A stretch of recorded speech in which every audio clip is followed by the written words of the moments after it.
And we are live and we are back. Let's go. I'm Cory. I'm Jordan. And this is the Cory and FinallyFit podcast, and we are back. Like we never left. We are back like we never left. Episode? I forgot. 39? No. 40? It's even number episode. 40. 40 like Gale Sayers. My bad, y'all. I should know this. We literally just did episode 39. Anyways. Yeah, Gale Sayers. I think he played, the only person who's played 6 seasons, got into the Hall of Fame. I think he's played the least amount of seasons to the Hall of Fame. You gotta play at least 5 years to get into the Hall of Fame. That's why Bo Jackson is in it. Other notes for number 40, Sean Kemp. Hey. Yeah. Shout out to Sean Kemp. Dunk on your head. And Henrik Zetterberg? NHL hockey. His name is definitely Henry. Okay. It just says Henrik, but I'm gonna say that's Henrik. He's probably some type of Eastern Europe, because I don't think that's Canadian. Gotcha. Regardless, though, let me close these damn. I was about to say, I was thinking the same thing. Hold on, guys. The sun decided to shine, y'all, right as we started this episode. Oh my But goodness. while Cory's doing that, make sure you like, share, comment, subscribe. Please, please, please. All right. You need to check us out on Apple Podcasts, Google Podcasts, Spotify, Amazon, all that good stuff. All right. We're out there. So check us out. Cory in Full Effect on YouTube. If you want to see us in person, see our lovely smiling faces while you listen to our audio. All right, so please, please, please like, share, subscribe, rate, and review. Share us with your friend. Put us in your group chat. We like controversy. We like that. Okay. And I'm back, by the way. But yeah. I'm just saying. And for our first-time listeners, we talk about fitness and finances and health and wealth and everything in between. And we want to make sure you save more and save less. And keep making better your best. Yes. Look at Jordan doing that. If you listen to episode 39, you see Jordan struggle with the advertisements. And now you see the whole thing. I wasn't even here to be able to. I mean, I was here, but I was, he just trying to step my game up, right? Okay, now we should step our game up. Disclaimer. Jordan, neither Jordan nor myself or anyone who ever before or after, as long as this exists, is any type of professional to the point where you should take their advice. You need to do your own research. Yes. Okay? Own research. Entertainment purposes only. Okay? Don't try to play with us. We don't care. Look. We do care, but that's why we're saying this. But, we don't care. Oh, yeah. Okay? I got that too. I'm here to tell you right now, we don't care. We don't care. Oh, my goodness. Okay. So if you listen to the episode, this even number episode, so as y'all know, that means no errors. But, Jordan said, "Why don't we just start discussing current events?" Current events. So now we have a current events segment. Section. We call them sections. We call them sections. Yeah. We call them sections. People normally call them segments. Okay. So as y'all know, I know what I'm talking about. So let's. Hold on. Where's it at? I've already said this before. All right. This is a different type of one though, because this is like a futuristic prediction. This is manifesting. Let's go. Nah, this is like being prophetic though. But it's a great opportunity. So I'm super excited about it. So we already talked about the how long are these going to be? 5 minutes. We don't know. Yeah. We don't know. The episodes are not going to change in length. Let's just start with that. Anyway. Unless they do. Nah, I'll just take the time for my segment. Or whichever one of us go. I guess we can do that. I'm usually able to wrap my stuff up relatively quickly, depending on what the question is. If it's a listener question, I try to spend a little bit of time on it. If it's something that we're just talking about, it'd be all right. Oh, yeah. And let's be clear. I don't say anything new. Like Jordan discuss new topics. I don't discuss new things. That's why I'm doing more current event stuff like this is. But we did discuss about the gas budget and how I prepared y'all for that when inflation strikes. But if y'all remember on episode 37, I believe it is, about the Google stock split, we're talking about Facebook situation as well, when they were had like a 26% drop in their stock price. I talked about how, hey, Amazon, Jeff Bezos, board of directors, we're looking at you for this stock split. And Google has set, I said this verbatim, Google has set the tone. We're expecting a 20-1 stock split. Yes. I said this back in February. You did. March 10th. Amazon announced a 20-1 stock split. Stop. So what does that mean for the people who don't know what that means? I know what I'm talking about. What else does that mean? He said that's all it means. This is why I said Gary Vee all time in the last 20 years. Internet timestamps. This is forever. I am forever with this. This is not. I think this is so big. This is so big. It is. I called the split and the amount. You know how many different options they have for a stock split? Listen, if this was sports betting, what is that? That's a pretty good parlay right there. You probably would have came up. I was right 100%. The only thing I didn't call was a buyback, but that's different from, you don't need to do a stock split to do a buyback. Right. They just and then I think you can do those separately, right? You just Yeah, decide to do them at the same time. They do not say when the buyback is occurring. Okay. They decided to announce them at the same time. Yeah, per this article. So again, stock splits we already went over in episode 39. Real quick, in short, a stock split is when the company increases, the amount of shares essentially. So a 20-to-1 stock split. Let's say you have 20 shares, right? When the stock split occurs, you're going to gain 20 times the amount of shares you have. So if you have 10, you'll now have 200. Essentially, the way they word it is, for every share you have, you gain 19. Or whatever the stock split is, or you can just take, which is confusing math, because then where did 19 come from? You just take how many shares you have and you multiply by that number, and this includes fractional shares as well. So if you have, half a share, right? Half times 20 is 10, so you'll have 10 shares, right? Because if you have one share, you get 20. Right. Okay, that's all you need to know. What also happens is the share price decreases. It'll be divided by 20, whatever it is on the day the stock split occurs. As far as Amazon stock split is scheduled right now for June 3rd, I believe it is the first Friday in June. Mm-hmm. They do have the right to move the date. This isn't set in stone when they release it. I do remember saying Amazon has never done a stock split. They have done a stock split. I think they did 3 of them, but it was before the dot-com bubble, which don't count. So, right. And also as millennials, I wasn't, I was 7. I didn't, couldn't partake in that one. They had not done it in our recent memory. And then the difference right here is the buyback, though. So as far as you know what the buyback is? I do not. All right. So essentially, some things aren't complicated. They're buying back the shares. Okay. Yeah, let me put it this way. I assumed that's what it was. I wasn't sure what the implications are of that. Right. So just like stock splits, like I said, discussed on episode 37, whatever it is about the Google stock splits, what it does do is give you more shares. So in a situation where you have a votes per share, you're going to get more shares. It does allow you to have more shares now to liquidate, right? However, though, your portfolio does not increase because wherever your shares go up, the price is divided by that much. So from a math standpoint, as far as your valuation or how much money you have in that stock, that does not change. However, a buyback, which is completely separate, stock prices go up when people buy the stock and they go down when people sell the stock, right, or ETF, whatever. Why people do that, I don't know. That's, everybody has their own reasons. But essentially, Amazon is going to buy $10 billion worth of Amazon stock, which is going to, in theory, if that only occurred, cause the price to go up. What also happens as well, second thing I recommend is mental makeup. You will see a stock that's worth thousands of dollars now be worth a couple $100s. That's only if they get to 4,000, which they likely won't. So it'll be just like Google, under $200 a share. Okay, again, like we said, if you do fractional share investing, you don't have to worry about this as far as the barrier of entry because you can do fractional shares.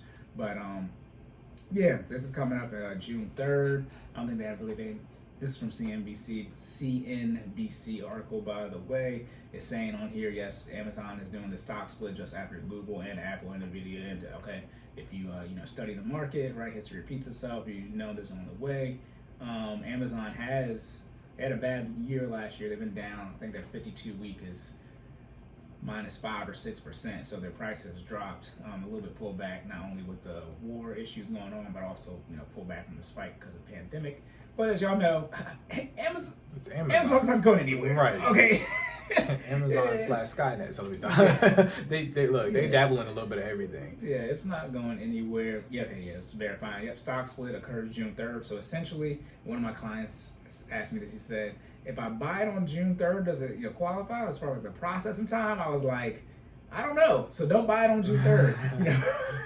Yeah, why would you wait? I guess is the question. Yeah, don't run the risk. Right. Okay, and again, to wrap up, did you have anything? So I was just gonna say, what does this mean to you, right? I always so Cory's giving me the breakdown as well as in the technical breakdown. I try to summarize it for my people who are not financially savy.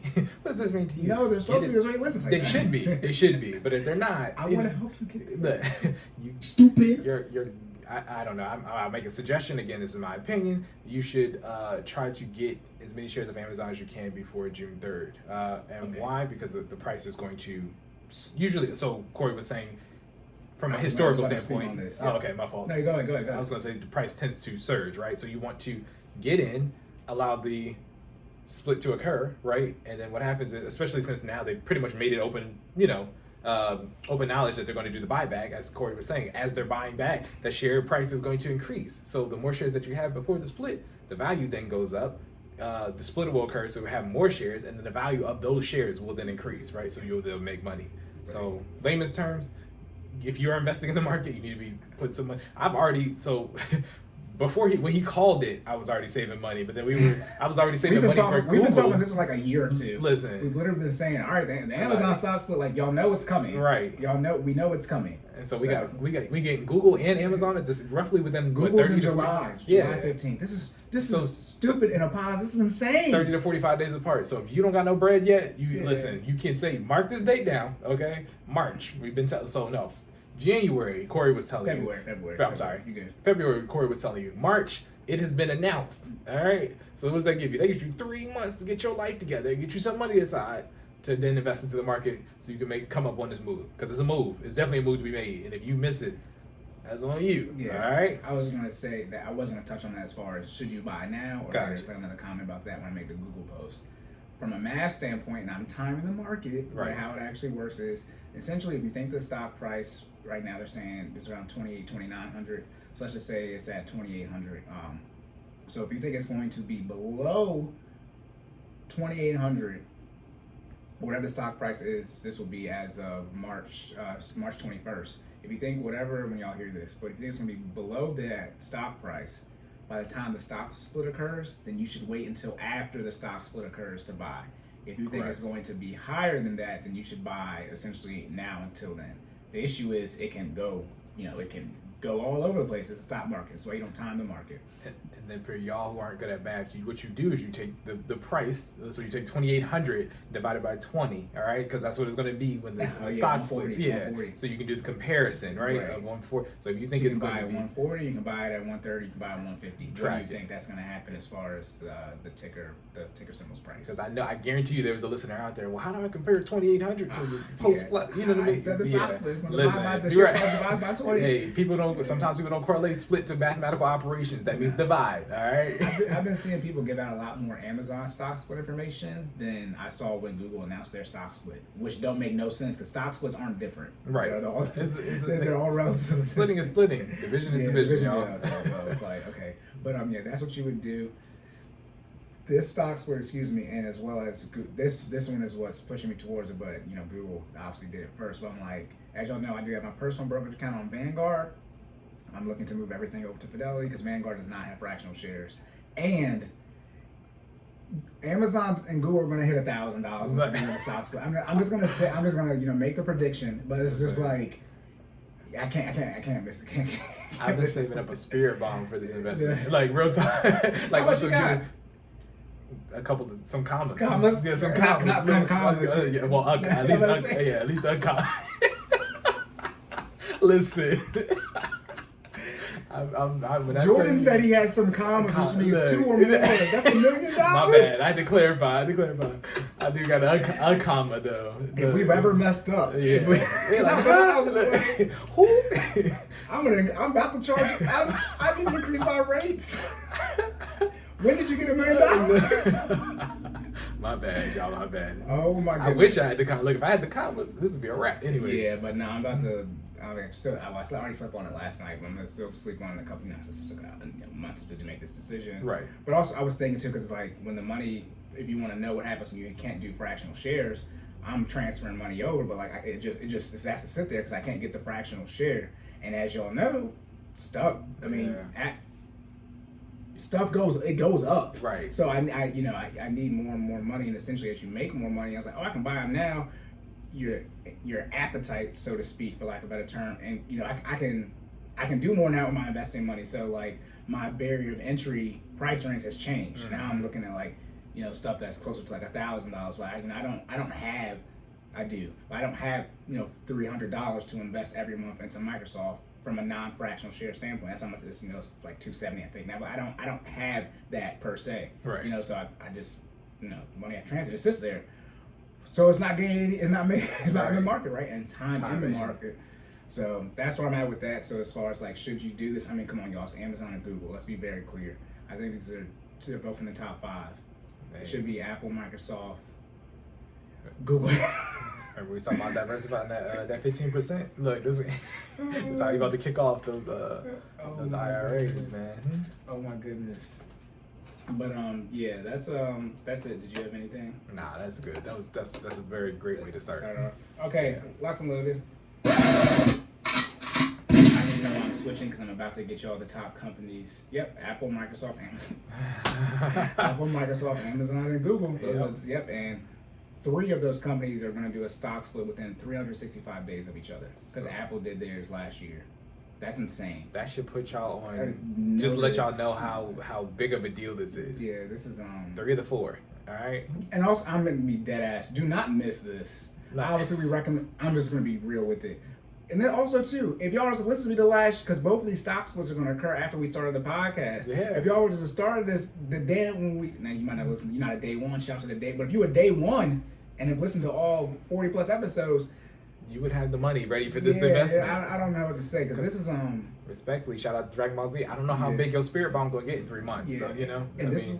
Oh my God, go ahead. No, go ahead. I was gonna say when you look at like 20 years ago, the top S&P 500 companies, I think that out of the top 10, I think Microsoft is the only one that's still there. But it's like if Amazon and Google go away, I don't know what type of life we're living. We have gone straight into outer space / VR. And by the way, they somehow missed it. Yeah. You know, I mean, because they would have to have done something to get them out, right? Yeah, I mean, they missed. Yeah. These 2 companies had no competitors.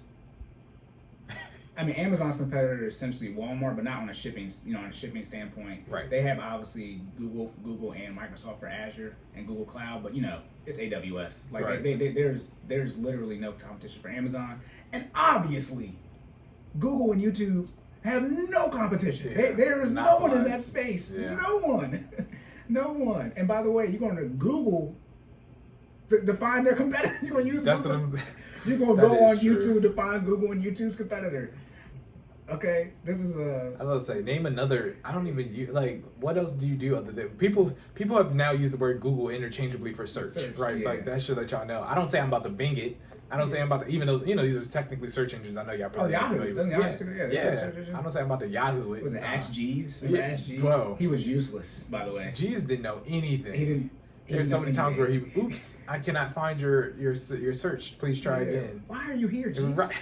And who stood you up? Exactly. All right, now that we know, it's like who put in this work? Who's maintaining this? Listen, so Jeeves is not doing his job. All right. Yeah, but like I normally don't recommend investments, but like this is when they talk about Black community. We always like miss out on the wealth. Like I want to be very clear. If Amazon and Google go away, it's a significant life change. This is why people recommend investing in VU and BTI, things that mirror our stock market, because it can't go to zero, because then then we have no money. Yeah. But you have to really sit down and say, if Amazon and Google go away, then truly what has happened and what appeared. And if they're both going to be under $200, pick one. But I mean, if you're not, but this fraction, y'all mainly use fractional share platforms, so you can put your 10, 20, whatever you want to put in there. Right. And I'm not telling you to buy a whole share, but if you got $10, $20, don't go to Starbucks, don't go to et cetera, et cetera. With the pandemic, please don't start blowing your money and going out.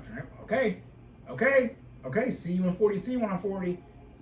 I'm because this is. It's huge. Yeah. I need y'all to grasp the gravity of the situation. You need to get in on this, okay? This is one of those ones you can literally, due to those platforms and the fractional cost, the ability to buy those at, you can literally say I got 5 on it. Like you can say I got 5 on it. Now 5 might not get you what you want, but it's something, right? So do not miss out on this opportunity. If $20 is all you got, throw the $20 in there. Let it do what it does, okay? Yeah, because I'm just saying, and what do y'all want me to say? I don't recommend you miss out on this.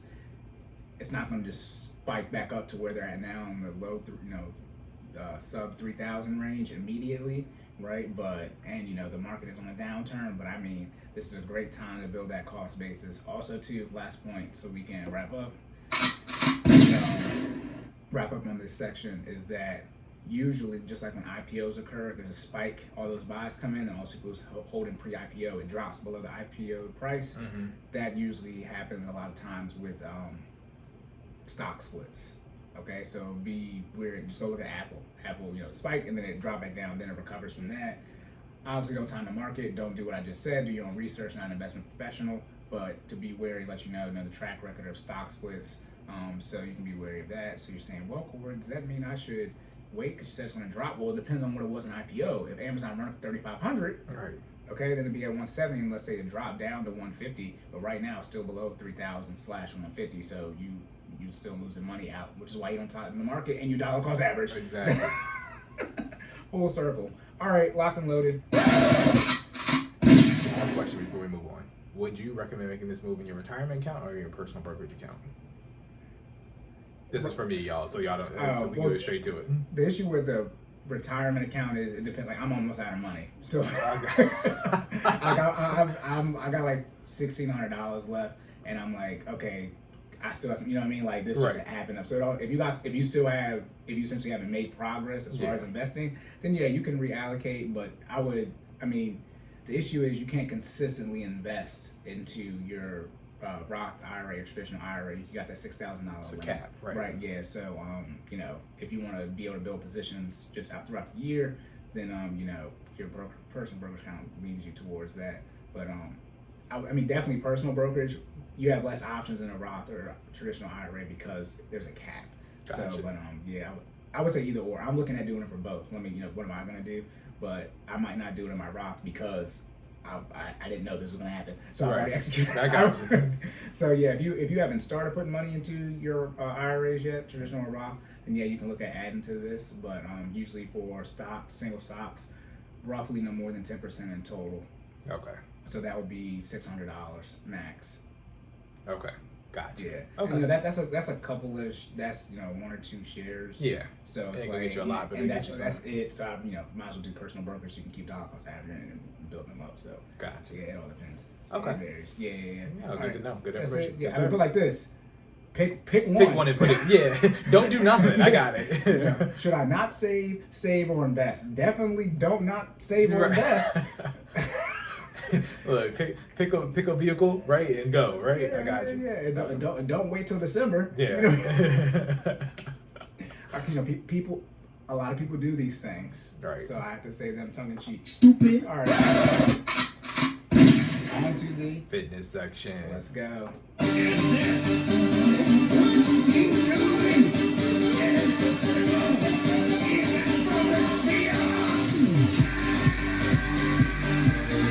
All right, y'all. Yeah, they still gonna do an hour. How they gonna do an hour? Right. Look, We're 22 minutes in. We're gonna figure a way to work it in there. Gotcha. Okay. Nah, this is gonna be this.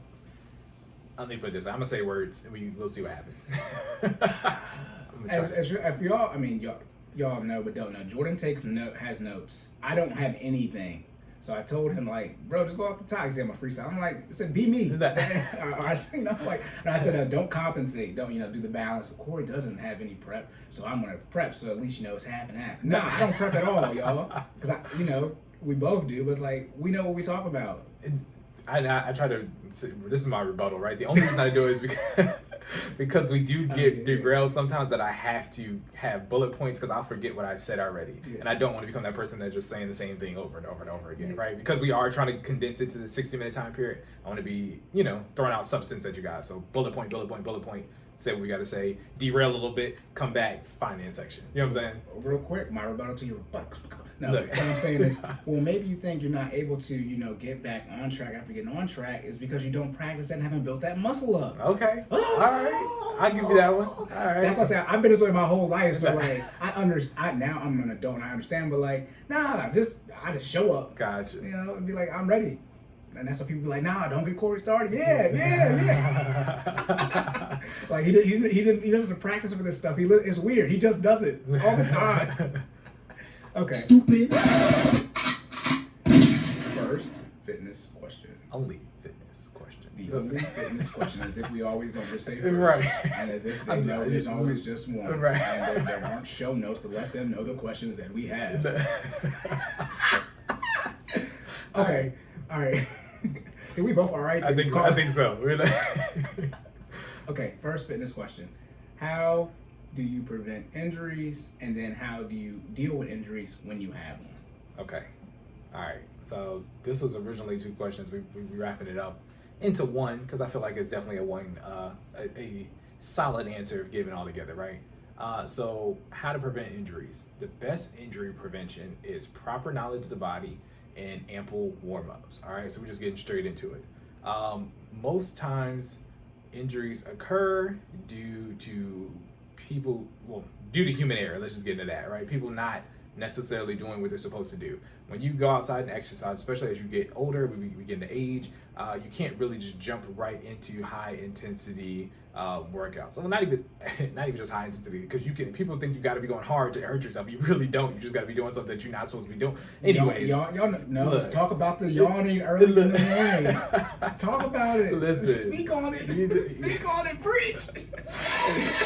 People think you got to go hard. Like I said, you good. I was trying to make sure because good. last time. Okay, so people think you got to go hard, and you don't have to go hard. It can literally be any exercise that gets you, you know what I mean, that can cause some type of injury if not executed correctly, right? So did you what? That good? No, yeah. Okay. I'm saying the yawns. Look, yeah, y'all know what a Charlie horse is, but when you intentionally give yourself a Charlie horse, it's like, bro. Yeah. What is this? What is this, Jesus? What is this? It's literally just the improper use of the muscle, right? Like that's what it gets down to. Whether it's going hard or going, you know what I mean, not as hard, active recovery day, right? Improper use of the muscle, improper warm up of the muscle is what causes injury, right? And like I said, a lot of that comes down to, bottom line up front, human error. And there's a plethora of things that you can do that can lead to injury. But before we get into dealing with injury, let's talk about prevention. You just need to be more knowledgeable of what your body is capable of, where you are in life, okay, and how to properly warm up those muscles. So what your body is capable of, if you are, and I'm not trying to say age is a severely limiting factor, but it is a limiting factor. We do have to acknowledge it, right? As you get older, there are, especially if you haven't been taking care of your body throughout your, the course of life, right? Your body range of motion and strength capabilities become severely limited, right? Knowing that and being aware of that and being aware of your history, where you've been up to this point, are crucial things when preparing for a workout, right? If you have never squatted before in your life, and I'm sure people will attest to this, and you decide to get on a squat rack and put 225 on for reps, that's not going to end well for you. Just severely, just off the point of the fact that you don't do this, right? This is not something you do. With anything else, you wouldn't go into a kitchen and try to cook up a 6-course meal if it's your first time cooking, would you? Mm-hmm. So from an exercise standpoint, why would you go into, go into an exercise, or perfect example, CrossFit? People who the hardest form literally, of exercise. So, and this is my disclaimer again. I'm not talking bad about the CrossFit people. I know some CrossFit people that do it, and I think the results are amazing. However, CrossFit is probably one of the most difficult forms of exercise and taxing forms of exercise I've seen on the body out there right now, right? If you do not exercise, CrossFit is not for you, right? And I'm saying that in love, in the sense that you need to do something else prior to jumping straight into CrossFit, especially if you don't have a history of being active. Like I'm talking about, CrossFit might not even be great for people who are athletes, right? Not everybody can do everything, right? So just because you are athletic doesn't mean that you can do CrossFit. Does that make sense? Mm-hmm. So you have to build up endurance, stamina, strength to be able to do this extreme form of exercise, right? And like, again, not hating on the CrossFit people. There are pros and cons that go into that, but one of the cons I would say is I feel like people who are trying to get people into CrossFit don't give new people enough warning about what that actually entails, right? And for people who don't kind of know what CrossFit is, it's basically like an extreme version of HIIT, right? It usually requires fast movement, high pace, constant motion, but there's also a strength training aspect that is higher than HIIT, right? You can have an entire HIIT workout and never pick up a weight, right? I could do burpees, jump lunges, things that keep your heart rate up, that also require body weight and get you going, right? And I can do that for the entire duration. We might do 6 circuits, 40 seconds active, 20 seconds rest, right? And I guarantee you'll be ready to pass out afterwards if you're not active, right? The CrossFit version of that might be burpees, and then cleans. For people who don't know what cleans are, power cleans, that is a barbell exercise where you are literally lifting the weight off the ground, getting underneath it, almost in a full squat position, coming down, full range of motion, and then standing up. And if they decide to do a jerk afterwards, that's the full extension of press, hand clean, front squat, push press. Jesus Christ. Yes, like, you know what I'm saying. And then they'll do that for PTSD. No, not today, coach. You know what I'm saying? Like, so people who are, you know, shout out to all my football players out there. You've done a clean before in your life, right? And you know, I ain't clean, right? So, and then they'll do that for reps on a time period. For reps, not one. Yeah, for reps on a time period, and then jump back into another exercise. Like, I've seen CrossFit workouts. Again, I am in shape.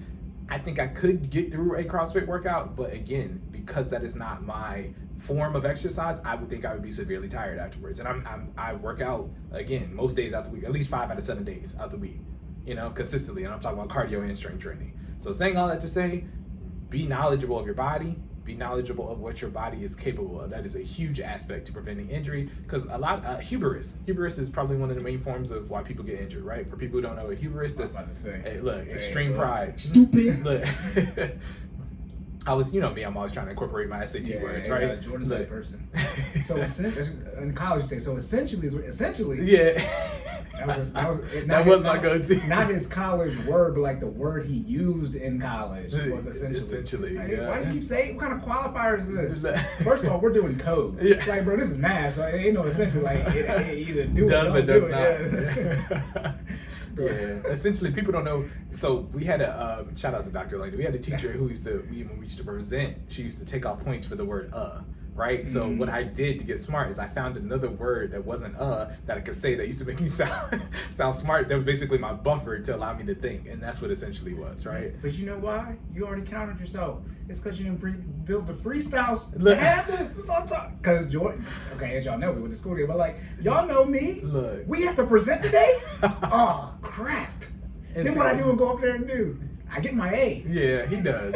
I will say Cory's definitely an off the dome type person, right? You know what I'm saying? Like, and it's not that I can't do it; it just doesn't come off great, right? Like my off the dome might be a C versus I'm a cue card person, like where I don't need an entire book. I just need like 3 points, and then I can talk about those 3 points for 20 minutes each. You know what I'm saying? So that'll get me the A versus the off the dome might be a C explanation, right? No, I feel like this. It's a lot of work. Yeah. Also, what you have to be comfortable too with. Lying. When we did in Joe Sula's class, when I did that, when I had y'all, you remember I had to add some squares that moved along and hit another square for my project. I did that all 3 hours tops. Went to YouTube, found something, downloaded 3 hours tops. I was just hoping. Just go ahead and ask me a question. This is my answer. I don't know if it's the answer. But this is I'm talking about real talk, and you just have to hope.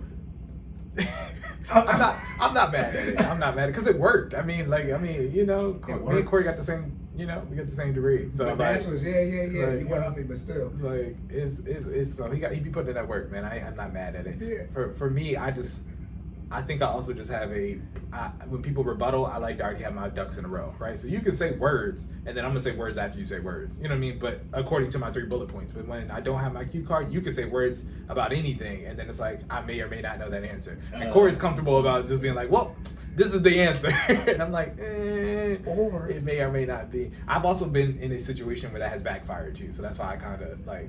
You know what I mean? Like, so perfect in an interview situation where I was in an interview with a subject matter expert. And remember, okay, so shout out, small anecdote, right? I got an interview. I put some stuff on my resume that I was familiar with, but not to the degree in which it probably should have been on my resume. And there was a subject matter expert in one of the things that I had listed on there that I was not super familiar with. So that being the question, they start asking you about that because you have it listed on your resume. And, you know, anything on your resume is fair game, right? Because you're technically stating that you're qualified in this thing, right? And that turned out to be that was the only thing he did for like 10 years. And so he's asking me questions, and I'm like, Was it Linux stuff? I'm not gonna get this job database stuff. Database stuff. Yeah. Say it again. SQL. Postgres. Ooh. Yeah, I know. The funny part is I actually do know it now because I do work with stuff like this. But yeah, it didn't help like 8 years ago when I was having this interview. So you know what? See, and here's the thing. One, don't be afraid to say I don't know. But two, remember when you talk about Cory, well, when you talk, the way you talk, people don't want to talk after. Maybe that's what be happening to me. Is that it? Like, It could be. Is that people just don't respond? Because there are plenty of times where I've just straight up pulled it out of nowhere and no pushback, and I'm like, okay, all right. all right though. But yeah, so people are hubris, right? That's why they're able to. That's why they get injuries. Yes. So yeah, pride, ego. Again, breaking it down for people who aren't familiar with hubris. A lot of people just get hurt because they think they can do more than they can actually do, and it's just like, relax. Self-realization, right? Be honest with yourself about where you're at in your fitness journey, and it's okay. One thing I do tell all my clients is, again, self-realization is almost like what you got to have before you get to the discipline step. Realizing where you are and where you need to be and what you need to do to get there is a part of that fitness journey, usually part of that first step, right? If you don't come to the realization like, okay, I'm not athletic, or I'm not, even if I was athletic, I'm not at the point where I used to be, and this is where I'm at now, and this is where I want to be. So how do I get there, right? A lot of people don't want to have that conversation with themselves, or if they do have it with themselves, they don't want to acknowledge it out loud. I've seen so many people get talked into workouts that they're not qualified for, that they can't do just off of ego, right? You always got that one friend that's like, oh, let's go to the gym, and they get in there and they I'm not that friend. If you come to the gym with me and you do one set with me and I see that you're struggling, I will completely change the workout to make it do stuff that you can, to do stuff that you can do, right? I'm not, because I want you to come back. Right. You know what I'm saying? There's that friend that's there to just get you to come, see how difficult the workout is, and then there's a friend that's actually trying to help you meet your goal. That's not your friend. That's not your friend. That's the friend in the group chat that's keeping you broke. Okay. Look at that. Okay. See, there's a fitness side of it. That's the friend that's trying to get you hurt. Look, the friend that's trying to get you injured. That's not a friend. You can die. Literally, you can die. You get out of the squat rack and no. And also too, you gotta hope they know from a safety state. Do they know how to spot? And you'd be surprised how many people I've don't seen. know how to spot. Yeah, if you squat somebody, if you're spotting somebody, back spotting somebody from a squat, you need to be prepared to squat too while they're going down. You're supposed to catch under the elbows. I've seen so many people, trying to underhand the ball. Listen, it's 300 pounds. Listen, if they got anything more than 2 plates on there and you don't, you know what I mean? You can't catch that. You can't catch. You going down with them. You gonna have broken wrists and they gonna have a broken back at the same time. You know what I'm saying? And especially if you don't have. A lot of people try to, be brave and step outside of the squat rack where with the safety bars, those things are there for a reason. It is okay to do a full squat within the rack. That's what they're there for. Yeah. Okay. That's how I do mine. I've been lifting for years and I still do it that way. I don't understand what the fascination is. You want to look cool? Is that what it? Listen. You're supposed to spot. Supposed to work out with a spotter, but you can, right? For the more advanced people, you know how to work out without a spotter. Exactly, and that's doing weight that you know that you can do. You know what I mean? Jesus. Rule one, right? Well, when you under the 1 rep max. And then what people don't realize is you can actually, we're getting off track now, but you can actually get a better workout with less weight, more reps than you can. You know what I mean? The other way around, right? And I'm not saying you shouldn't push yourself, but I know for a fact that I can do reps at 225, right? So. That's what I do. When I'm here by myself and I'm squatting, I do reps at 225. I do multiple sets and higher reps at 220. I'm going to talk about squatting, by the way. Multiple reps at 225. But that's my comfortability level, right? Because anything more than that, not that I can't, do reps at it, but I can hurt myself, right? If I have a day where I'm off. Because just because you've done it before doesn't mean you're going to do it today. People don't realize, again, hubris, right? Acknowledging what you've done this week, acknowledging how your body feels today. You know what I mean? Because just because I did, reps at 315 2 days ago don't mean that I'm going to do reps at 315 today. I could have ran 5 miles in between that because that is a realistic thing. We do a lot of running. Shout out to the Fit Fam, 100-day cardio challenge. I should have mentioned that in the last episode. I didn't. We were doing 100 miles in 100 days anyways. But saying all that, your body feels different every day you do it, right? You need to acknowledge that, take that into assessment, and do what you can do that day. But yeah, so we're bringing it back full circle. We're talking about how people injure themselves. Hubris, ego, failure to prepare. Stretching. A lot of people, I don't know what is up with that. It's like I don't know if it's our generation thing or just in general, but You'd be surprised how many times you go to the gym and you see people just jump straight into weightlifting, right? Even when I was younger, because I was gonna say I didn't have to do it as much when I was younger, but that's a lie. I did. There was always a stretching session. There's always a stretching session, and let me be very clear. I wouldn't be extremely injured. You know what I mean? If I didn't stretch when I was younger, but it's still I still could do more weight if I stretched for properly first. If that makes sense, right? Like when I was 22 and I was playing ball, like you know what I mean? I could walk into in the gym, do 225 for 10 to 12 reps and walk out, and it'd be no issue, right? Now I'm doing, I warm up first. I do dynamic warm up, so we do stretches that are, not necessarily static stretches. We do exercises that get our heart rate up, the exercises that are in motion, not necessarily holding a specific muscle for an extended period of time, but we get out there, we get into it, right?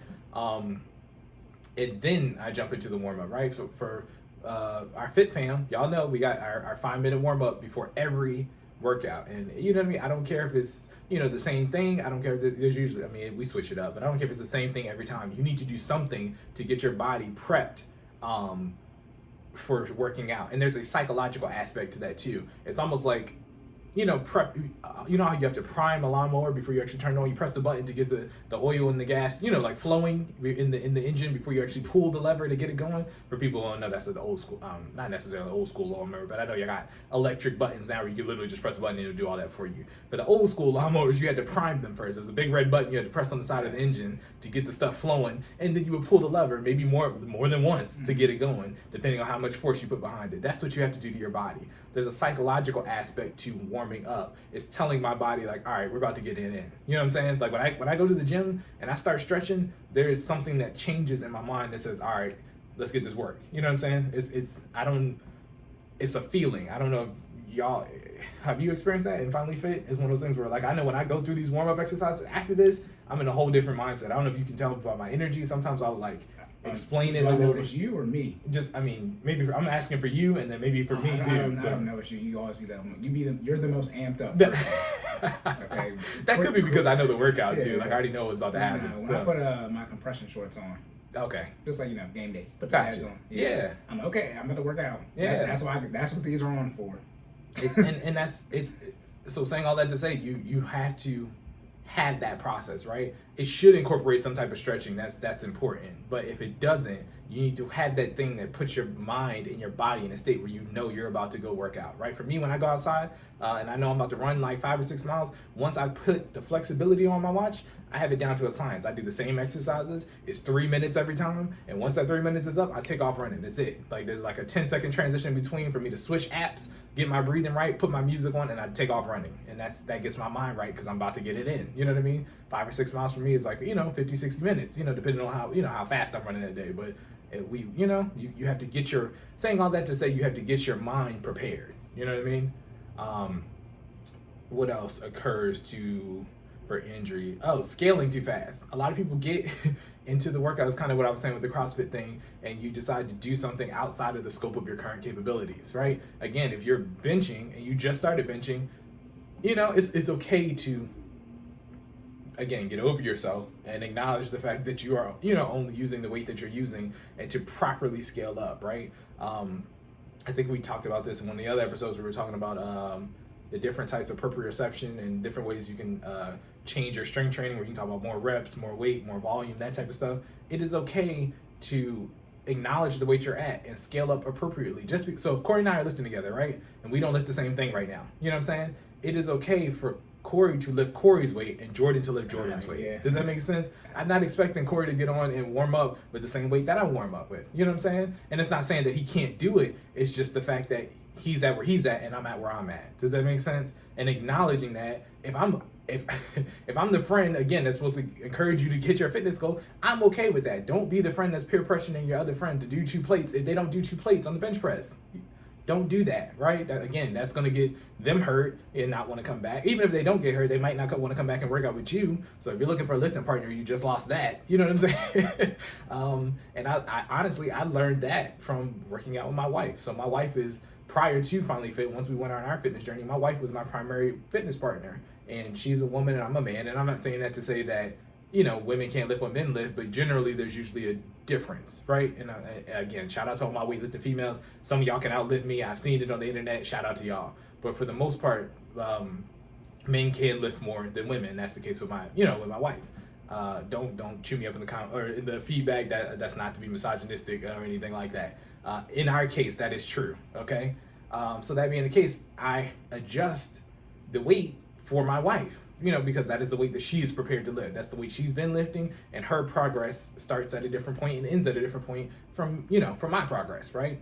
And being aware of that from her perspective and the friend's perspective is important to making sure that neither one of you get injured or hurt yourselves or cause the other one to get hurt, right? And so saying the same thing for us in terms of flexibility. My wife is more flexible than I am. So when we're doing yoga, and we're doing yoga together, she has to take into account that I might want to do intermediate yoga instead of advanced yoga because we don't have the same range of motion. Tracking. Right. So if you can do a full split and I can't, don't pick the one where we're warming up doing full splits. You know what I'm saying? Like, because those are, listening, I don't know if y'all tried yoga. Once you start really getting into it and get into the different flows and what they mean, first of all, them flows go fast as hell. All right.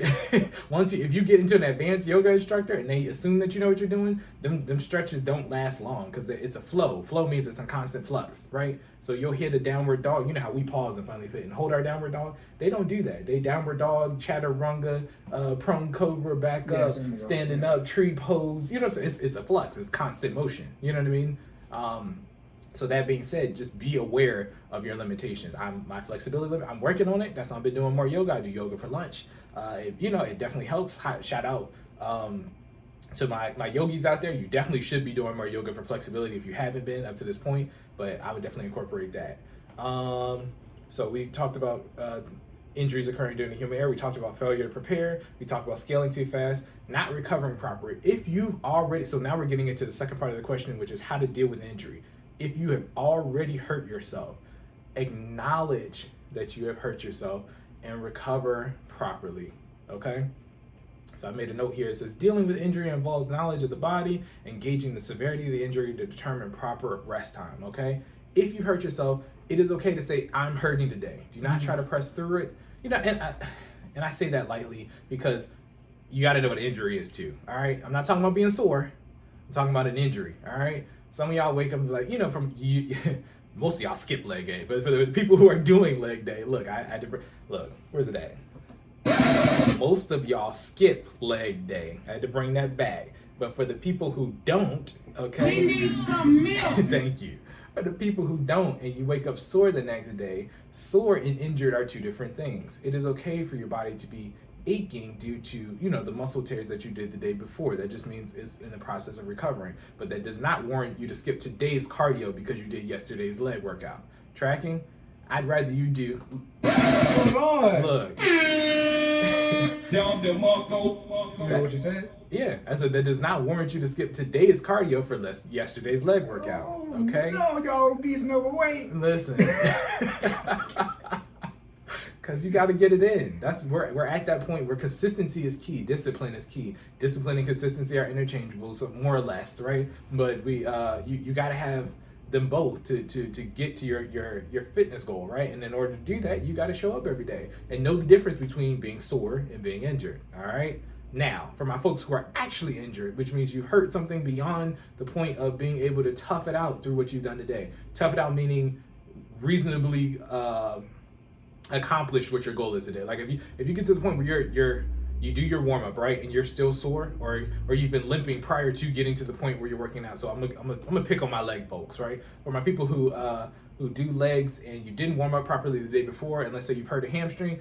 For people who've never hurt a hamstring before, you'll know when you hurt a hamstring because I'm talking about you'll be limping to the point, you know what I mean? It'll get to the point where if you overextend it, for overextension, people who don't know, if you stride too far apart when you're walking, you're likely to if your hamstring is already injured, you'll feel the difference, right? When you're stepping, when you're walking around the house. If that's happening, and today's a cardio day, and you're supposed to get out there and run, 2 to 5, depending on what your day looks like, you might need to go into active recovery today. We can turn the light on. No, I was going to say, why don't we just turn that light on? That's what it's designed for.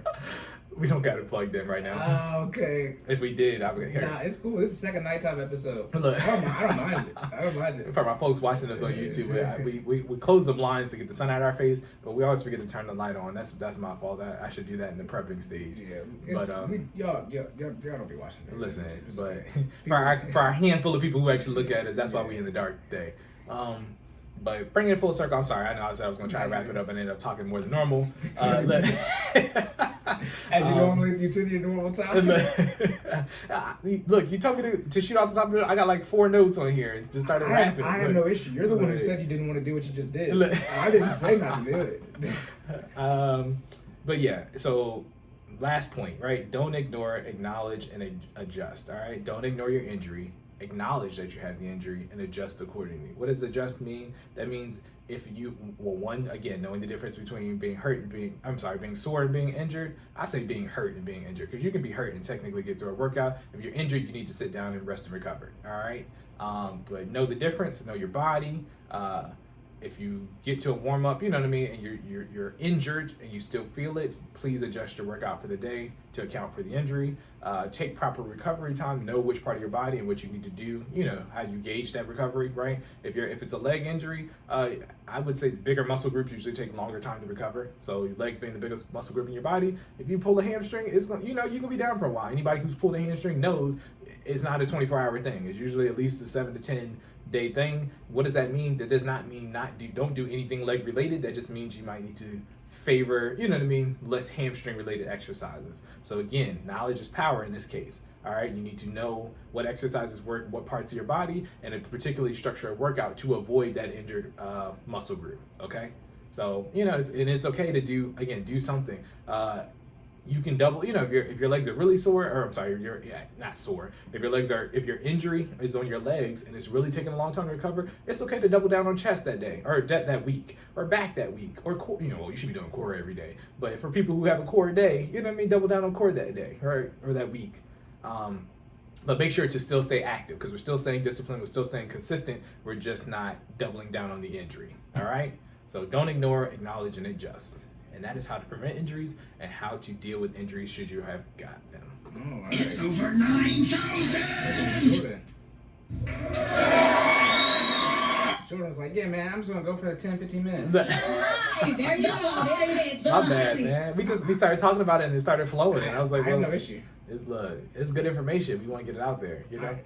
Yeah, I'm straight. You good to go? Yes, sir. All right, locked and loaded. Let's get into the what? The what? I wanted to say finance first. Finance section. Let's go.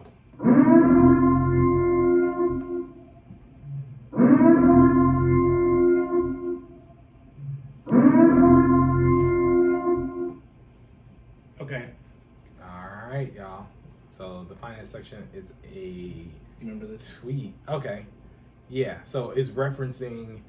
I forgot his name. I forgot his name and Yeah. what he directed. They said he directed Black Panther. He directed Black Panther. I know he's the director of Black Panther, right? Okay. But do you want me to go into it? Like, Yeah. Okay. I didn't, So yeah. I believe what occurred is that the director of Black Panther went into the bank and slid the teller a note for a large, I think it was withdrawal, right? A large withdrawal of, I want to say it was about $12K, if I remember, if my sources are, if I've heard the situation correctly. This may be subject to the error section later on, but Cory's going to explain in detail, at least the etiquette part of it.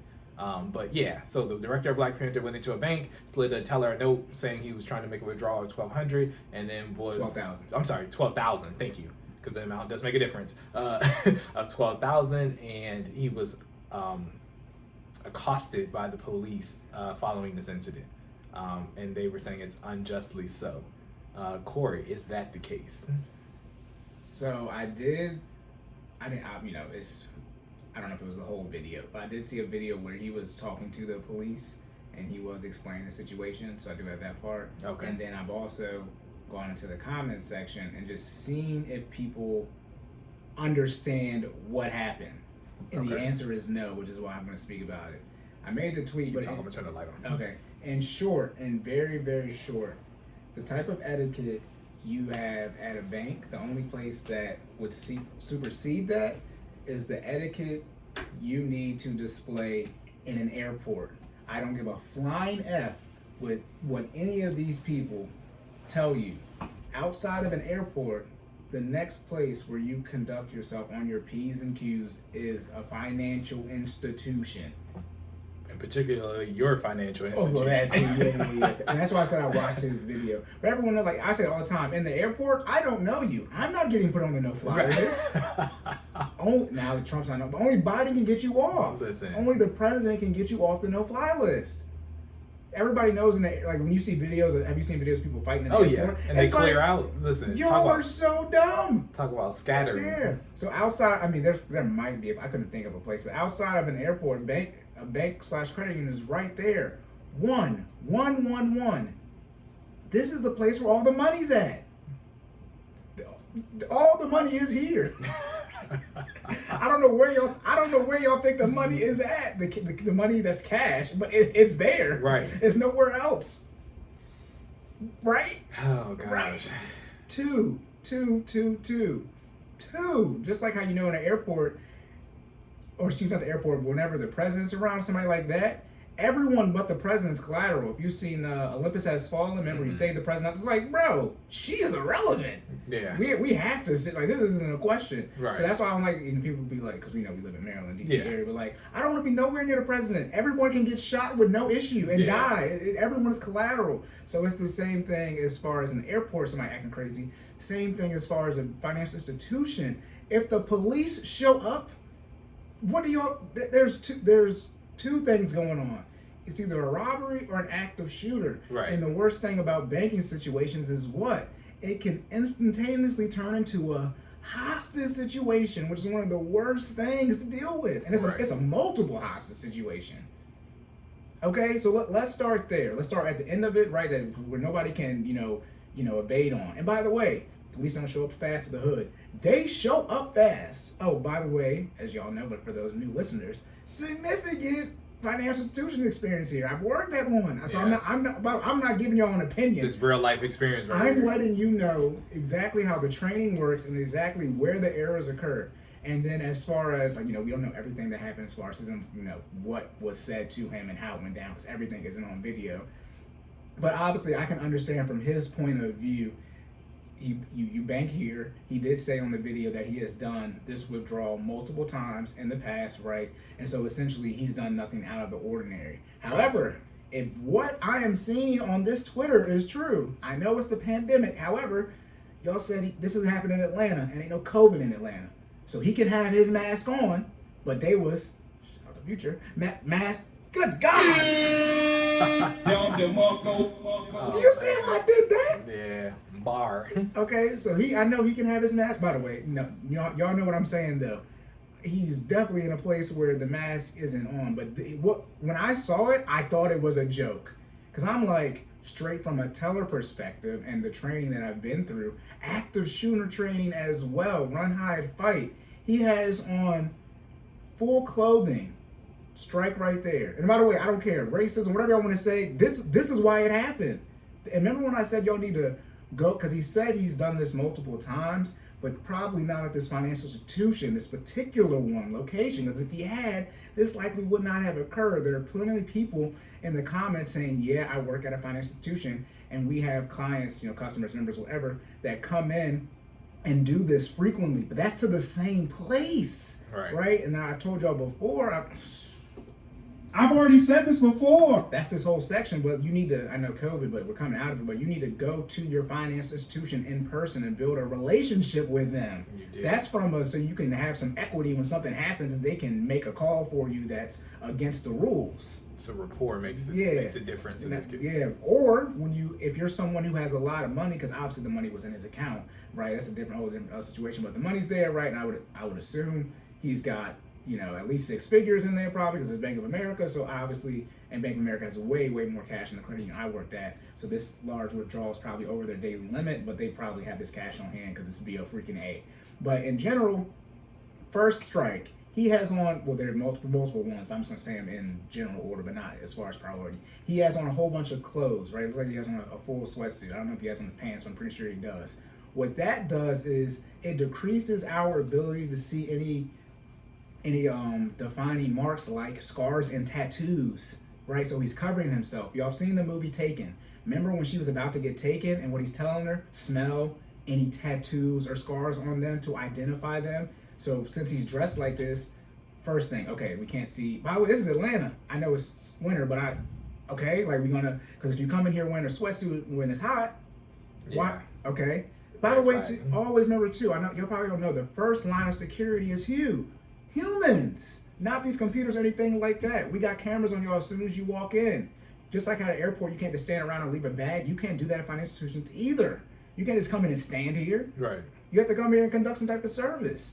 All right, I remember one person I was helping, he's special needs, and his I don't know what it's called. So, assistant. Okay, his assistant, yes, you would know. But his assistant was there. And when I first started working there, they let me know, said, hey, I know fresh out of training, it's like, we're gonna have this lady come in. When you see him, she's just standing here, she's his assistant. Okay, so we know, we have a rapport with them. So like she can do that because he was confident enough to do the transaction, by himself. So she didn't come up and walk with him and everything. It was like, okay, she's different. We know who she is and she stands in the same place every time. And right. We talk to her and all this type of stuff. Right, yeah. The first thing, he's hiding any identifiable marks. Second thing, I can't tell if these are glasses. They are glasses. I can tell they're sunglasses though. You cannot wear tinted shades. Oh my goodness. That hides your face. Second, he has on a hat / beanie. You cannot wear that. And then he has on a mask. So fortunately, we're in the pandemic, so you can get away with that. But if he didn't have on the mask, still 3 red flags right there. Attire, glasses, and then the hat. Straight off as soon as he walks in. I don't care what y'all have to say. That's how the training is done. Then, the biggest mistake of all. You know what it is? The amount? Yes and no. Okay. He wrote a note. Okay. You cannot. I was going to. Okay. Sorry. Go ahead. I was going to say I was the amount and the method of withdrawal. Yeah. You can. But when I tell you, as someone he's at forgot what this is called, but it's not an RTS unit. They're on a screen. I did RTS units mainly. But okay. He's right face to face right there. Right. But even with RTS units where it's safer because we're not right there with you. Right. When people would write things on, notes through the tube, first thing, because for those of y'all who don't know, that's how you can commit the easiest bank robbery. You don't need a gun, anything like that. You can just write a note and say, this is a robbery, I need X amount of dollars. That's it. So from a training perspective, and they did show the note, but it's like, he wrote a lot of stuff on there. Then, what y'all really don't want to accept, and this is on his fault too, everyone knows what? $10,000 and a penny is the IRS limit. He withdrew 12. If you were going to withdraw over $10,000 and a penny, I don't care who you are, because Soldier Boy just recently posted, he took out $90K. You need to call ahead and make prior contact. I do not, and that's what nullifies everything else that happened. You cannot show up to a financial institution and ask for $12,000 without them knowing. I do not care what any of you have to say. You will not find me one person with financial experience. See, don't talk about, not y'all what y'all think. Right. Financial institution employees who will tell you, oh yeah, just show up and withdraw $12K and we don't know. Unless it is something that you do on a weekly basis, right? Which he said he has done in the past, but he likely didn't take out $12K often. The one issue probably is that $12K probably isn't a lot of money to him. Right. But he do know, because we all know it's in the movies, about the $10K limit for the IRS. Remember, I've been told y'all about that with the CTR. Now, see, I've already said this before.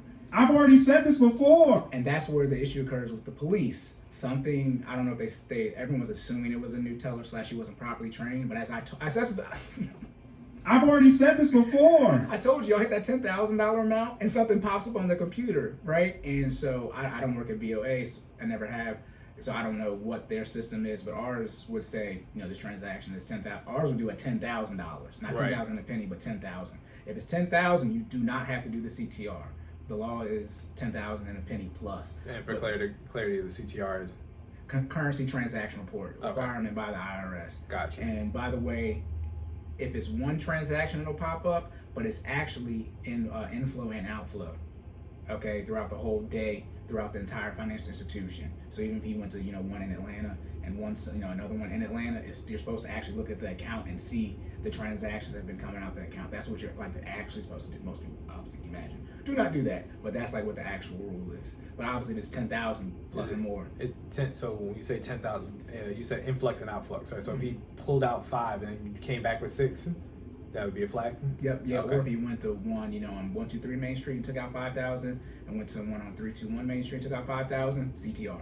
Okay. Yep, throughout the whole day. Huh. So I didn't know that. I thought it was only withdrawal. Oh yeah, you know me. I'm I'm trying to, and this is the things y'all like. This is Just in case I pull up with 11K Yeah. and put in the bank. Look, I'm gonna be the opposite. I'm be like, put this in my account. I need to invest that later. Look. right. But I talk about I talk about accounting, right? Banking, so that's fine. Accounting, that's finance, right? Taxes stuff. Banking, right? And then economics. This is the banking part. Y'all want to know? Y'all know better how to get loans, right? Take out money that's not yours and how to withdraw your own money. Bruh. Oh, say less. Well, I mean, y'all are more well versed on how to get money from the bank that isn't yours than your own. You cannot come into a financial institution dressed exactly how he is dressed. Okay, the beanie for sure has to be off. Yeah. Okay, obviously the mask gets to stay on. It's freaking COVID. Listen, the beanie. That has to be, no, that has to be off. Yeah, the beanie and the glasses are really what do it for me. And they're like both solid black. Yeah. Like, and I'm not. I know y'all like, dang, y'all out here profiling whenever. No. This is not profiling. No, you know what I'm saying? I'm just saying. So you have the live This is experiences. this is not black people profiling. This is criminal profiling. Track. I'm just saying you have the bank experience to at least talk to where you can say, no, this is straight training. I'm just talking about for me not having any financial institutional training. If somebody pulled up on me like this, not with the full body covering, right? In the hat, in the glasses, like you said, like I literally can't even tell what color your eyes are, bro. Like sliding notes in, talking about give me 12 grand. Yeah, and with the glasses, which I can't really tell if they're glasses / sunglasses. If you can have glasses that are transitional. My dad has those. Tracking. Those unfortunately need to be taken off, or the transition needs to occur before you come in. You cannot come in with the tinted ones, obviously, unless you are, blind. Then we obviously have to let you do it. But he's not. Okay. Not to He's mention, y'all blind. parents didn't ever tell y'all to not wear y'all hats and stuff. I was never allowed to wear hat indoors, period. Yeah, So, and that's one reason I do it. Like, there are two things. Beanie has to be off. Right. Okay, you can talk to me about obviously the mask gets to stay on. Yeah. During COVID, and the attire you can keep as attire. Beanie's got to be off and not making contact. I'll give you the note because you can write on it. You can write notes as far as, hey, this is what I'm doing, but you have to be very careful with that. Right. Okay. But the beanie or the Scully hats on and not making contact for one to withdraw $12,000 before he showed up. Y'all are just saying things I know, right? Right. Can you speak on things you don't know? Yes. No. Y'all literally don't know what the hell you're talking about. Ultimate red flags right there. And then go ahead. I was just gonna ask a sub question. Mm-hmm. So, what are the guidelines for the note? Right, like I guess my question: what is the correct way to write a note? To I was withdraw? just about to get to that. Okay, my we bad. practice. We're so synergy now. It's just okay. So it's two-step process. One or two different things. However you want to look at it. Anything banks. This is BOA. So they're going to be a lot more lenient with you being able to take large sums of money. Okay, that's just how, because they have more. But in general, banks usually have a daily withdrawal limit that you can take out of all their financial institutions in a day. Not just one, right? 123 Main Street, 321 Main Street from total. Okay. All right, throughout the day. That's what somebody's supposed to actually look at their account to make sure they don't go over that limit. Because as y'all know, all your money's not here. Right. Right. If it's in your internet part, but it's not in cash here. Okay. Thanks for the depression with that, right? That's where we got the insurance stuff, and it's supposed to be insured, but not actual cash. Okay. So the first thing, if you're withdrawing over the daily limit, whatever it is, you usually need to call ahead and ask them. At least you can do it. Some of you probably don't know. You can order money. You can go in and say, "Hey, I need to order this cash," and they'll order it for you. That's what he should have done, or he should have called ahead and said, because it's BOA, hey, I need to come in and withdraw $12K, and then boom, boom, he's good to go. Then he would have been fine. Then he can also do what? He can make an appointment to withdraw the money, because really he wrote the note to be discreet. Well, if you want to be discreet, call ahead, say, hey, I'm coming to withdraw $12K, and I'd like to count this in the manager's office. Then you come in and check in at the front desk. This is what I'm talking about. Like, y'all don't know what y'all talking about. Like, that's what he should do.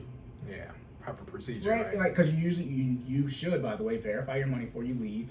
I understand you don't want to count the 12 racks right before you leave. Not to mention, usually, procedure-wise, 12 racks has to be counted twice. So 2 people have to count that money as far as on the banking side. Usually the teller and a manager. Count that money before you even touch it. Right. All right, and then you go into the manager's office and you count it and then you leave. But no, you just want to be able, and this talking about, y'all talk about the white people doing what they want. People with money just want to do what they want.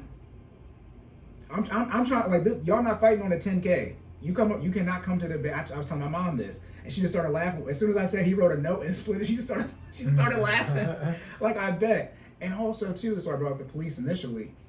When the police get called to a financial institution, they not. Yeah. It's an ain't too much issue. talking. There's been time that when I worked out on Ritchie Highway, they built a new Walmart there while I was working there, so a lot of the wiring and stuff got messed up. So every now and then our silent alarm would go off, and we wouldn't know because it's a silent alarm. Right. So every now and then the police would show up like 2-3 times. One time SWAT showed up, and they got guns that aren't on Call of Duty, and so my supervisor has. This is not an opinion. This is real life. It really happened. And so my immediate supervisor guns that aren't on Call of Duty, y'all. That caught me off guard. This is real life. Yeah. So my immediate supervisor, she has to walk out. Mother of 3, by the way, has to walk out, and the police are trying. I mean, this is when they're doing their job. Their assumption is what? The robbers told her to come out and say. And then like, by the way, y'all know they don't know who she is, right? So they don't know if she could be, because y'all seen what was Inside Man, yeah, right? And it's Cahoots, and so yes, it could have been avoided if it was me, right? You know, like it would have been fine. But I don't work at BOA, so I don't know what popped up. He did say that he wrote the note. Obviously, they've likely verified his. He said he put in his debit card. I think he also put his PIN in. I think he also showed his ID. And then, I assume they verified the funds were in the account. Teller went to the bank. People communicated to him that it was taking longer, et cetera, et cetera. And then next thing you know, he said, here, Glock's getting withdrawn. That's the police. That's where it gets confusing. But as far as how you should conduct yourself from an etiquette standpoint, oh no. The only thing he did right was, I guess, put in his PIN and have the money. I do not recommend writing bank notes without any prior communication. You can write your denominations, but how are denominations written? In what, Jordan? What you mean? Oh, in fractions. In numbers. Yeah. Not letters. So if you're gonna rob us without writing any letters, you can't read. You know what I mean? You see what I'm saying? It's like, I see, you want 120, 100. I see this is not a robbery note. If it is, we don't know because you don't read numbers. So you don't have to preface those notes at all? Like when you usually sometimes there'll be a section, or you're handing me a withdrawal slip, so it's implied, or it's a deposit, and you're depositing your check. Forms for that too. And every place is different. Let me not give a blanket statement, but you deposit your check $1,000. Right. I see you only do 5, so you can get 500 back, et cetera, et cetera. And this is a face-to-face branch, so he could have communicated more, saying, "Hey, I'm trying to make this withdrawal." Also, too, and this is where it's like, if you're scared about, having people, follow you, out, then you should definitely call ahead. You shouldn't because I think people don't know this. Criminals are good. That's the issue with the profiling. Like the real issue is that the bad guys are better than good guys. So like we have to do our best. We're not ahead of them. We're behind them. So like, this is what they did last time. And so like, this is, how it occurs. So y'all need to. I mean, every bank can be different by institution, so you can verify with them, what you can and can't wear inside, how you should make large withdrawals. Most people don't have $10,000, right? Saying this number, but even if you're trying to take out, a whole bunch of ones, right? Say you're trying to get $300 in all ones, usually just call ahead for that. They might have $300 in ones, but not for you, because then they're all gone. So yeah, from an etiquette standpoint, I understand why people are upset with the black man and the police, right? But the ignorance as far as what y'all should do are flaming in these comments on fire, and then me and other financial people are coming there like, yeah, people who withdraw a lot of money want it discreet, they just call us and let us know. It's like, you can make a withdrawal appointment.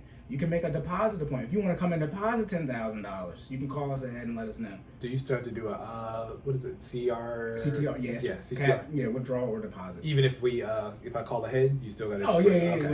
I just wasn't sure if you're aware. You still got to do the paperwork. This is the IRS's rule. Okay. Yeah. So it's happening regardless. I would assume all the software that banks use have to have that code in there. Okay. That's why I said that the system flags it and lets you know. The confusing part is why did the police get called? The note is, when you read it, is not a robbery note, not to mention when you look at his account, right? I mean, it's different when you pull up somebody's account and you don't see the money, but they have, the issue is, even though he put in his PIN card, and verified it, that doesn't mean it's quote unquote G. Like, it's so many different things that go along with this. And this is when the elder abuse cases are a little bit easier to understand, but with elder abuse, it's actually the person. But then there's someone either in the car or at their house that is forcing them to do this. So that's also the situation as well that the professionals at the financial institution are, looking at when they're going through this process. So yeah, his attire, beanie got to be off. He can keep on the shades and the mask. I'll give you all that. But you got to make contact for taking over 10K. I was like, or he could wear what he want and call ahead. Like, he could have called, and that's where you'll lose. Bottom line up front. He should have just called ahead and I wouldn't have to worry about this. Then he can walk up to the front desk and then just fine. Yeah. So now I got a question, right? If he'd have pulled up and did $9,999 in the same outfit with the same method of approach, where he still got the police called on him, was it the amount that really did the? I guess my question: if you had to take a compounding effect. Okay. The amount is probably what, not to say trigger is a bad word, but the amount is the straw that broke the camel's back. The catalyst for the. Yeah. Okay. It's the amount combined with the handwritten note. If he doesn't write the note, this probably does not happen. Okay. If he just said, "Hey, I want to," this probably does not happen. Okay. Even though the note, when I've seen the note, when you read it, it's like, okay, this isn't on the robbery note side. Right. Obviously, this is live. Yeah. By the way, when I tell you these transactions take less than 5 minutes, obviously said it took longer, but like these, as someone who did transactions very fast, this takes a minute. I'm gonna spend most of the time counting the money. Right. But you see, and then, oh, Lord have mercy. Y'all don't got time to wrap up real quick because I know we over time. If he called ahead, it would have went even faster because, we have someone coming to withdraw 12,000. Boom, we verify their account. We go, remember I said we two people have to count it. I go ahead and count it, right? And as soon as he comes in, I just process his transaction. My manager walks it out to the office. Then he counts. He don't got to get in line. Okay. You say you don't even have to get in line? Mm-mm. Okay. Yeah, he was he was checking at the front desk. Did they do the same verification methods at the front with like the debit card and the ID and all the same stuff? He would get checked in. Okay. Well, let me say this. In general, obviously every place is different, but he would get checked in at the front, and then the managers can pull up accounts as well. The ID thing, I think that's just from a system because it pulls up everything. You don't have to have a debit card to bank at places. Okay. So you don't. If you forget your card or whatever, they can still help you. That's what your ID is for. But that's just a smoother way to authorize, who you are from their standpoint. But yeah, he would say, "Hey, I'm gonna be there at 1:30. Withdraw $12,000. Pull up his information. Boom. Okay." He comes in at 1:25. Checks in. All right. The manager meets you in the office. I've already counted the money with my manager. You called at 1:00. I counted at 1:05. My manager said, "Yep, he's here. Do the withdrawal as far as the process in the system." Right. The manager walks out, count the money in the office, and you're gone. Okay. Not opinions, done. Right. Multiple times. Right. That's the SOP, standard procedure, right? Yeah. That's how it goes. Okay. Well, I mean, good. Yeah. Definitely good to know. And I'm not saying you start thinking about it, it's like, man, that could have been me, right? I guess, I don't know. I still think I have a little bit more etiquette to take, at least come in. You do want some type of visibility, right? Like even if I take my hat off, people know I got dreads, right? That's an identifiable hairstyle. You know what I mean? That people can say, all right, if they've seen me before, they know that's me. And if they had to identify me to somebody else, they know that's me, right? Yeah. I probably wouldn't walk in there with glasses anyway. But again, I don't know. I get why people are upset, but given the insight that you just gave us, that makes it a lot more reasonable to figure out how she came to the conclusion that she came to. Well, how about this? We're all customers or members at banks. Everyone's only a small set of us are on both sides. Everyone goes into a bank. Everyone will get on the teleline side. By the way, too, y'all can't tell who this is. At this TMZ photo, you don't know who that is. Right. This is grade A. This is grade A. Yeah. Who was that? Yeah, no, it definitely makes sense. So I guess my question is, do they have a some type of material that so people don't know what you just shared, right? Like I even learned stuff just listening today, and I've heard you talk about this before. We've been friends for almost a decade now. You know what I'm saying? So it's like, you know what I mean? Even listening to you explain this before, I learned some new stuff today. So is there a public resource or something that people can know for banking etiquette or like attire and stuff that you have? Like if I wanted to have seen this now, I wanted to avoid this situation. How would I teach people about this? Like, is there a link I could be like, all right, watch this video? Yeah. Or the issue is every institution is going to be there will be slight deviations from the withdrawal process, right? Because I can't speak for everybody. Like I said, at my institution, $2,500 was the limit. We were crazy. Gotcha. If he would have did this where I worked at, Yeah. my immediate trained response is, "Did you call ahead for this?" Right. Because like we don't have this money, Gotcha. right? But I know it's Bank of America, so they do, the larger ones do, so that's where it will vary. But as far as the attire standpoint, that stuff is usually up.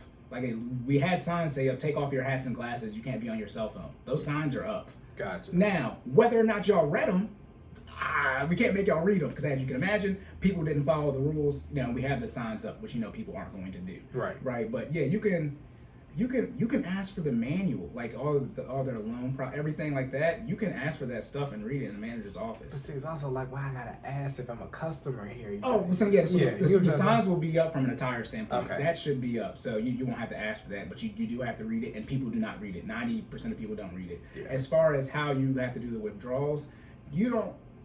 It literally is a 20-second conversation. I'm from an experience standpoint. I'm doing your transaction. You say, "Hey, I need to withdraw, $10,000." I'm like, "Okay, yeah, just call ahead and we can order it for you, or we can call around if you need it today." Right? But when you just show up acting like you run the place and you got less than 1% of 1% of 1% of 1% of 1% in here, you know what I mean? Like, right. I'm processing transactions under a minute. I just gave out $1,000, bro.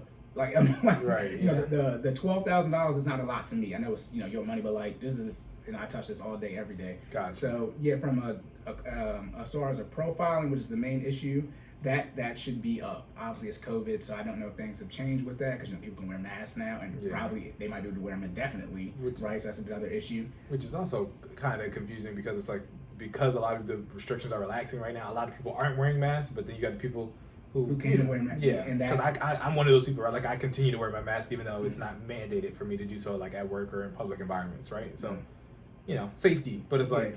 Yeah, the attire should be visible. That should be, and but like this, the attire is pretty much the same everywhere. You need to be as visible as possible. Obviously, as far as your clothing, you can he can wear a jumpsuit, but I'm just saying that adds on to it, right? But as far as glasses and a hat, scully, beanie, hoodie, whatever, those have to be off. Obviously, if you have prescription in your glasses and you have tinted shades, okay, but then definitely don't have the hat on. Right. Then on top of that, do your best to not write handwritten notes and send them to the teller and don't speak. You see what I mean? Like like you can do one of these things. You cannot do all of them at the same time. Got you. Because then I asked my dad this. I was like, "Dad, if you pull somebody over," because he was in the military, but was a police chief as well in the military. I was like, "If you pull somebody who's doing 100 miles an hour over, you're assuming they committed another crime besides speeding." You know what I mean? Like, because. You know what I mean? Like, yeah, I mean, but people race too. Like, let's say, you know what I mean? Though, yeah. You know what I mean? Well, now you're doing that's more than just speeding. That's street racing. It's another there's another crime being committed besides you going 100 in a 65. There's something else that you're doing, and that's the same thing with this. It's like, okay, you got a hat on, cool. I won't tell you to take it off. Okay, you got a hat and the shades on. Okay, cool. I'll probably be okay. Okay, it's COVID, so you can't wear the mask. Okay, it's. You see what I mean? Like, I gotta process all these things. Also, too, if he had a female teller, right, a woman, what do y'all always say, women? What are y'all? Intimidated by men. Okay, now I'm not gonna go there because then everybody will be upset. No? Okay, and guess who mainly works the front line at financial institutions? Women. Yeah. And by the way, usually no men are there. Yeah. I was the only male. I was 18 and the only male. I've seen it, but it's usually like out of 5 tellers, it's usually like a 1 in 5 type of thing. You know what I mean? Like, So I'm just like it all. Look. Tactical nuke incoming! Like, goodness gracious, he put all the right codes in, and like I'm like this all would the wrong codes. I guess in this case. I get what you're saying, but to activate wrong codes today. But, this would literally be 101 handwritten robbery. This is what the picture would look like. Not with the TMZ. No good. But like this is literally what it would look like. See everything he has on, guys? He would be missing a mask pre-COVID, but everything else would be exactly what he's doing. I'm just trying to tell you what it is. And his skin tone don't matter because, as y'all know, white people commit more crimes than black people. So. Or do y'all know? Look at it. They do because they complain about it. But it's a tough situation. But like this is one of the steps in the financial literacy process. Your banking etiquette, right?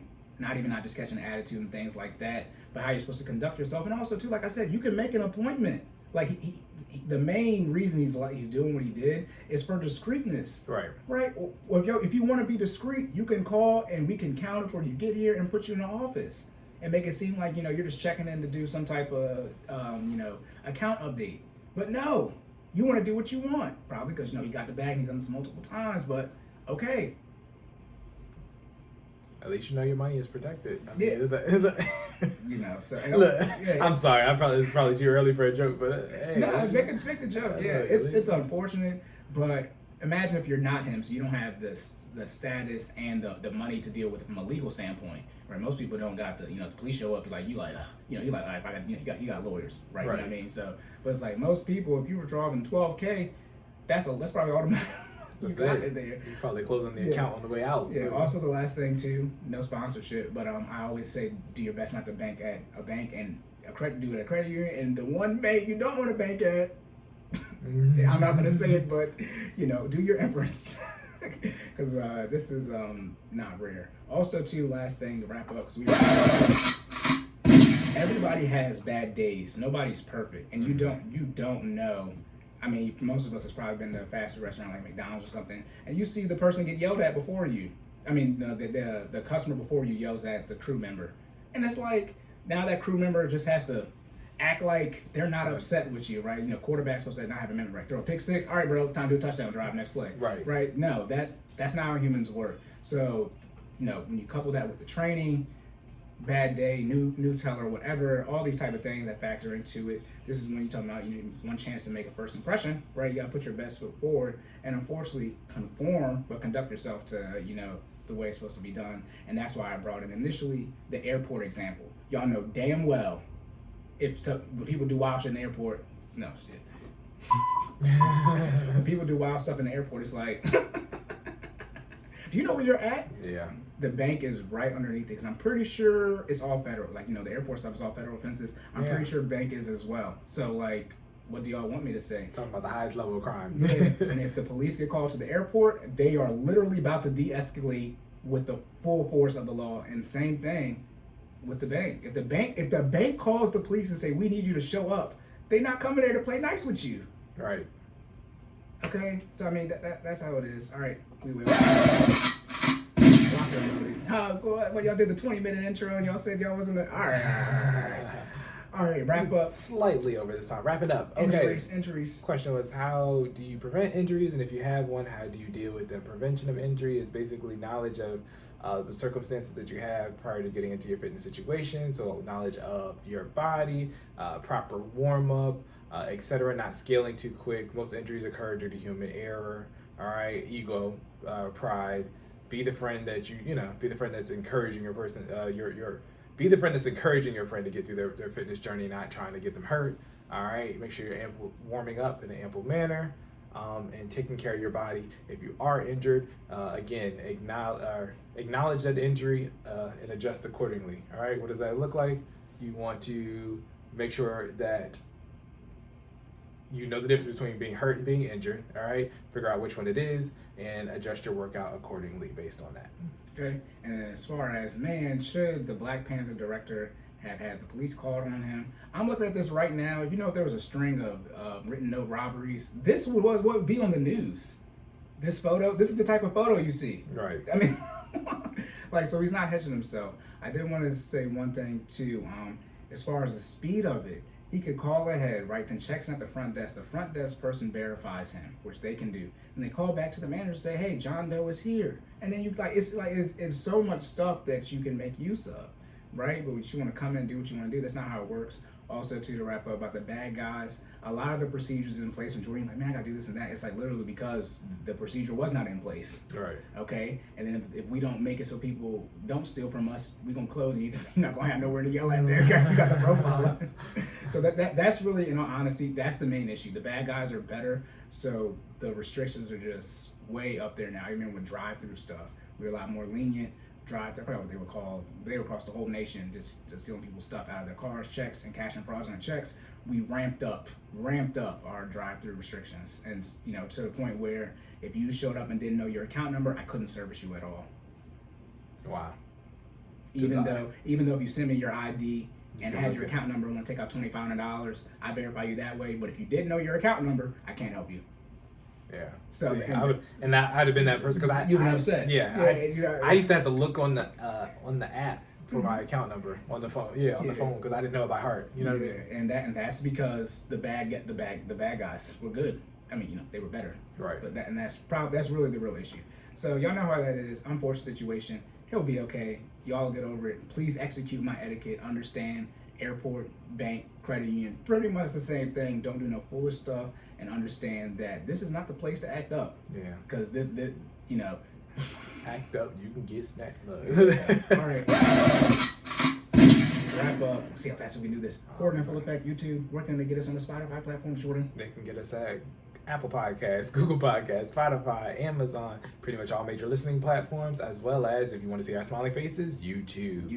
And then, if they want to get their budget together, Cory, how can they do so? I am sideline_Cory. That is Twitter, Instagram, TikTok, Twitter, and Instagram. Look at the link tree. Pricing $20 for ad hoc call, $50 for a month, 1 hour session a week that you will get from me. Jordan, fitness, what can they do? Fitness, you can follow me at Stop Stalling J. That's STOPSTALLINGJAY. Business page, FINALLFIT06 on pretty much everything. Check out our website at FinallyFit.live, where you can get your $60 monthly subscription, which gets you 2 virtual workouts from me on a weekly basis, as well as a monthly check-in and access to our virtual library, so you can get those workouts in. As well, if you are looking for an in-person workout and you're in the Harford County area, particularly Belcamp and Aberdeen, you can check us out. $40 for a single session, $100 for 3-hour sessions in a week. Okay, and then on YouTube, Corden in full effect. All the information we said really, really fast. Corden in full effect, YouTube. It'll be in the show notes. Okay, do you have anything else? No, sir. All right,